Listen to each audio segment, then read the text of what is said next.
Se sei arrivato a questo video è perché molto probabilmente ti hanno raccontato solamente una piccola porzione della storia dei vichinghi. Quindi ascolta, quando pensi ai vichinghi ti vengono in mente asce, scudi, razzie, ma c'è un dettaglio che nessuno dice a voce alta. La loro arma più temuta non era il ferro, era la reputazione. E tra le cose che più terrorizzavano l'Europa medievale c'era proprio il rapporto con il sesso. Ma non quello che immagini dai film, non romantico, non poetico, politico, sociale, militare, psicologico. E oggi, in questo video, tu lo scoprirai. Senza filtri, senza versioni scolastiche, non esistono queste cose, non te le raccontano. Prima di tutto, raccontiamo il sesso come arma di terrore. Allora lo capirai subito. I vichinghi non avevano bisogno di colpire per vincere. A volte bastava semplicemente il loro arrivo. Storici francesi dell'XI secolo dicono che la sola voce che gli uomini del nord stessero navigando lungo la Senna bastava svuotare i villaggi interi. Sai perché? Ha detto. Perché i vichinghi erano descritti come uomini senza freni. E non perché fossero più crudeli di altri popoli, ma perché non accettavano le nostre regole. Niente matrimonio cristiano, niente castità, niente tabù medievali. E questo rendeva il loro comportamento alquanto imprevedibile e molto spaventoso. Quando un popolo armato arriva e non ha vergogna delle cose che la tua cultura considera indicibili, tu non combatti, scappi. Le pulsioni? Beh, per loro erano un linguaggio di potere, non era un peccato. Questa era la prima grande paura. Addentriamoci un pochettino di più. I capi vichinghi non dimostravano ricchezza con oro o castelli, ma con quante relazioni riuscivano a mantenere. Si vantavano di quante donne riuscivano a farsi. Non era una questione romantica, era una questione proprio politica. Più mogli, più concubine, più alleanze, più figli, più guerrieri, più influenza. E qui arriva la parte che nessuno ti dice, ci penso io. A differenza dei popoli cristiani, le donne libere nel mondo norreno avevano diritti. Potevano divorziare, potevano rifiutare un matrimonio, potevano reclamare beni, ma nei contesti di guerra, la dinamica cambiava da così a così. Le donne diventavano parte del bottino, come succedeva in tutti i popoli dell'epoca. E non era una giustificazione, era un fatto. E i vichinghi erano molto efficienti nel far capire al nemico cosa sarebbe potuto succedere se gli resisteva. I re cristiani infatti temevano questo molto più delle spade. Ora qui però attenzione, perché ti voglio un pochettino più attento, devi un attimino partecipare di più, perché è una parte fondamentale. Listen to me. Allora, nel mondo norreno non era il sesso in sé ad essere considerato disonorevole, era essere dominati, era essere sottomessi. Saghe islandesi parlano chiaro. Il peggior insulto possibile era dire che un uomo aveva preso il ruolo passivo. Non serve andare nei dettagli. Nel loro codice significava essere distrutti completamente come uomini. I vichinghi usavano questa idea come vera e propria arma. Non serviva compiere atti, bastava accusare, insinuare, minacciare e il nemico perdeva faccia, status e posizione. Era la psicologia di guerra, cruda, diretta e efficientissima. Molte battaglie, infatti, si sono evitate proprio così. Umiliazione verbale, crollo dell'onore, resa, un circuito molto semplice.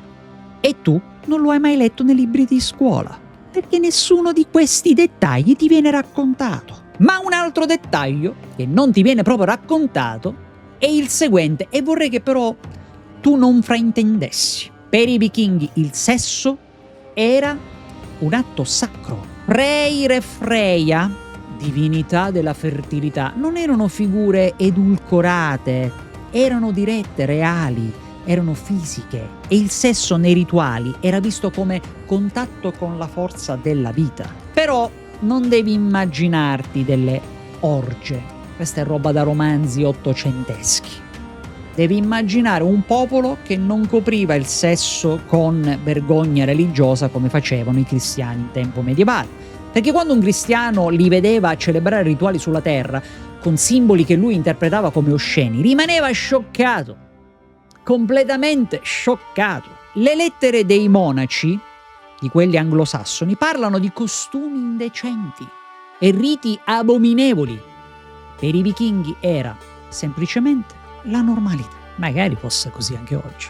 Due mondi però incompatibili, su questo non ci sono dubbi. E questo aumentò la loro fama di selvaggi sessuali. Ora qui attenzione perché non scherzo, ok? Non che abbia scherzato finora, però molti matrimoni vichinghi erano contratti economici e la notte spesso sembrava più un negoziato che una festa. Le saghe parlano di litigi feroci e se una coppia non funzionava si scioglieva subito, immediatamente, senza remissione di peccato. Noi pensiamo ai vichinghi come uomini dominanti.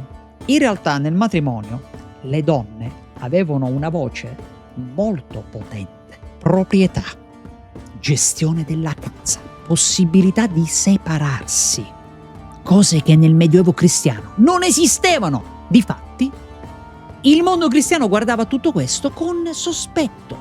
Per loro era licenzioso. Per i vichinghi era pragmatismo vero e proprio, semplice.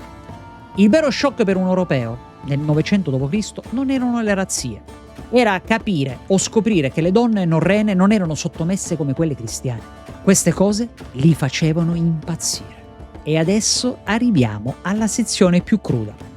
Perché è inutile romanticizzare, i vichinghi partecipavano al commercio di schiavi. Vabbè, ma all'epoca chi è che non lo faceva? Però loro in particolar modo. E in quel mondo schiavitù significava anche controllo del corpo. Questo non li rende peggiori di tutti gli altri popoli dell'epoca, ok? Tutti facevano la stessa cosa. Ma rende il quadro completo. Le cronache arabe, niente poco di meno che, soprattutto quelle di Ahmad ibn Fadlal, parlano chiaramente di che cosa? Schiave usate come concubine. Dici, dove sta la novità? Vendite di donne in mercati. Dici, dove sta la novità? Nessuna novità. Relazioni non consensuali nei contesti di schiavitù. È brutale tutto ciò? Sì. Deve essere raccontato a maggior ragione. Ancora di più. Perché questo ci ricorda che i vichinghi non erano eroi Marvel, tanto per usare un termine moderno, ma uomini con un sistema sociale duro, gerarchico e abbastanza violento. Tu, io, viviamo in un mondo dove la mascolinità è confusa, ridiscussa, analizzata, però nel mondo dei vichinghi era semplicissimo. Sei forte o sei finito, non esistevano vie di mezzo. Il sesso non era identità, era potere. Potere di generare figli, potere di controllare rapporti sociali, potere di intimidire i nemici. Cioè, è incredibile, usavano il sesso come per impressionare i nemici. Un uomo che rifiutava di assumere responsabilità sessuali, ad esempio, non poteva consumare un matrimonio, veniva considerato inadatto, quindi che non riusciva ad andare a letto con la sua moglie, era inadatto. Qui arriva una rivelazione, nelle saghe l'impotenza era una colpa sociale più grave della vigliaccheria sul campo di battaglia. Sì, hai sentito bene e hai anche letto bene probabilmente. Le donne vichinghe non avevano paura del sesso, gli europei sì. Mi vergogno di questo. Ed è probabilmente l'aspetto più scandaloso per l'Europa dell'anno 1000. Le donne norrene. Oh, adesso qui entriamo in un qualcosa che sicuramente vi farà rizzare le orecchie. Poteva chiedere il divorzio e questo l'abbiamo già visto. Potevano accusare un uomo di incapacità. Potevano dire, oh, questo non gli si rizza, non ne fa. Potevano anche prendere amanti dopo la separazione, era un loro diritto. Potevano farlo. Gestivano la casa e la proprietà. Quindi le donne norrene avevano uno stragrande potere. Le cronache cristiane le descrivono come sfacciate, sregolate, provocatrici. In realtà erano libere. Signori miei, la libertà in un mondo ossessionato dal peccato faceva una paura, avete capito, enorme, ok? Molti monaci scrivono che Le donne del nord incitano l'uomo al vizio. Traduzione? Non accettavano il modello cristiano, ma completamente. E questo generò la leggenda che i vichinghi erano sessualmente incontrollabili. In realtà, quando avevano voglia, dicevano, signori miei, c'è poco da fare. Però spero che adesso tu ti sia messo bello comodo, perché arriva il colpo finale. Perché molte delle idee che hai sui vichinghi sono state diffuse da chi? Dai loro nemici. Quindi venivano sminuiti, molto spesso, per spaventare le popolazioni, per demonizzare gli invasori, per giustificare perdite e sconfitte. La propaganda medievale era tremenda, però era molto semplice. Se vuoi dipingere qualcuno come un mostro, devi attaccare la sua sessualità, molto semplice. E quindi i vichinghi, agli occhi dei cristiani medievali, erano considerati lussuriosi, osceni, bestiali. No, non fraintendete. Privi di pudore. Ecco, una costruzione culturale, non un documentario. Diciamola proprio così.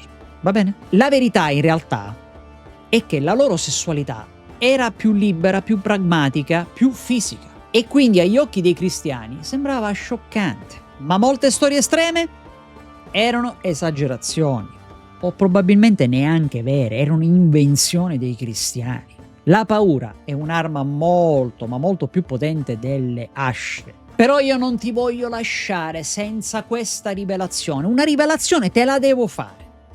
Ed è la rivelazione finale di questo video. Ascoltami bene. In un mondo dove le donne cristiane non potevano divorziare, in un mondo dove la Chiesa decideva chi poteva toccare chi, in un mondo dove il sesso era peccato, in un mondo dove l'amore veniva guardato con sospetto, duballe, la libertà del corpo era proibita. Non volevo vivere io in quel periodo. Mai. I vichinghi però sembravano una provocazione vivente a tutti gli effetti. Ora, non erano più perversi, erano meno controllati da un sistema religioso repressivo. Sì, repressivo. Erano capaci di brutalità, senza ombra di dubbio, come tutti i popoli guerrieri. Ma non erano gli orchi sessuali della propaganda cristiana. E ora questo lo sa. Come tutti i video mi rivolgo adesso a te. Tu sei cresciuto con l'idea che i vichinghi come predoni erano dominati dagli impulsi e la storia comoda, quella che insegna l'Europa cristiana, su questo non ci sono dubbi. Ti hanno mentito. Però se guardi i fatti, la loro sessualità non era più violenta degli altri popoli dell'epoca. Come ho già detto, era più libera, era più, come dire, mi va, vado, faccio. E questo per il Medioevo cristiano, era lo scandalo più grande. Poveretti, facevano anche tenerezza. Giungiamo anche questa volta a conclusione di quest'altro video, che spero sia stato di tuo gradimento, e fammelo sapere con un bel like. Fammi sapere cosa pensavi di questi vichinghi monellini, lussuriosi. Scrivimelo nei commenti, perché no, magari considera di iscriverti al canale Curiosità Senza Frontiere se vuoi vedere altre curiosità del genere. Ci vediamo al prossimo video.